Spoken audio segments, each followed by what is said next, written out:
past year has been a heartwarming time of ministry for Logos Hope's crew members on the continent of Africa. Since arriving in November of 2015 in Seychelles, Logos Hope has visited 17 ports in 11 African nations, concluding her visit on the islands of Cape Verde. Crew members experienced firsthand the friendliness of Africa's people, while being confronted with the real needs around them. In response, numerous outreaches took place that aimed to meet these significant material and spiritual needs through investments of time, love, and resources. Some donations included more than 7,000 reading glasses, 800 water purifiers, nearly 700 pastor resource boxes, and 1,000 pairs of the shoe that grows. While many friendships were started through ministry on shore, over 780,000 people also came on board. Over 250,000 Christian books were sold, which crew members hope will leave a lasting impact in the lives of many people. In nearly 350 events on board, visitors heard the gospel and experienced different cultural performances. Logos Hope was honored to welcome kings and queens of local tribes on board to bless them with an event. The theater production, The Lion, the Witch, and the Wardrobe hit the stage in March after an extensive time of preparation that included the casting and rehearsal of crew members. It was selected for its redemptive story so that many could be reached with the gospel message. While crew members took advantage of the many opportunities to bring practical help and provide quality literature, the focus of Logos Hope's visit to Africa was to make a significant difference in another area. Coming alongside the African Church and other partner organizations, Logos Hope provided a catalyst to help launch many more Africans into service for God's glory. I'm standing here coming to the end of our visit to the continent of Africa.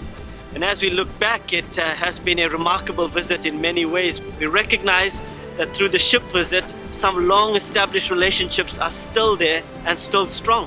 I think of the pastor that came in Cameroon, Douala, who traveled all the way across Douala, many hours, only to bring $400 to us as a donation.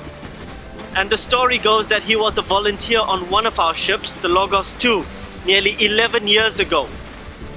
And after that experience, he decided to buy books to further his understanding of God, to deepen his understanding of what God's purpose is for his life. And thereby he moved into action, starting churches in over 7 countries in the region. He has come to thank us, to say that the impact of the ministry that we do may not be seen immediately, but certainly has lasting fruits. We think about the many volunteers that have come on board. These are local people in different ports that would come on board to work with us to communicate the message on the journey of life, the story of God through the local people in the local language. And we have seen numerous decisions for Christ. Well over thousands and thousands of people have recommitted or committed their lives to Jesus. OM's work in Africa is focused on seeing 5,000 Africans step into service by 2025. Through the ship's visit, many Africans were mobilized into missions, both short and long term. Some even joined the Logos Hope to serve on board. Crew members have seen God at work in and through their lives as they stepped out in obedience in going and spreading the good news. God has used the ministry of Logos Hope in mighty ways to transform lives and encourage believers around the continent of Africa to reach out and make His name known. I want to express my heartfelt thanks to everyone that has participated with us, that has partnered with us, to pray, to give financially of your resources, of your time, and to continue to walk with us this journey to see God's kingdom established on the continent of Africa and beyond. As we look towards the Caribbean, we also anticipate an exciting visit for a whole year to the Caribbean. We expect more than 1 million people to visit us. But much more exciting, we expect many to respond to the gospel because of what God is doing through the ministry of the Logos Hope. With great excitement, Logos Hope sails expectantly into a year of service in the Caribbean, continuing to bring knowledge, help, and hope to the people of the world.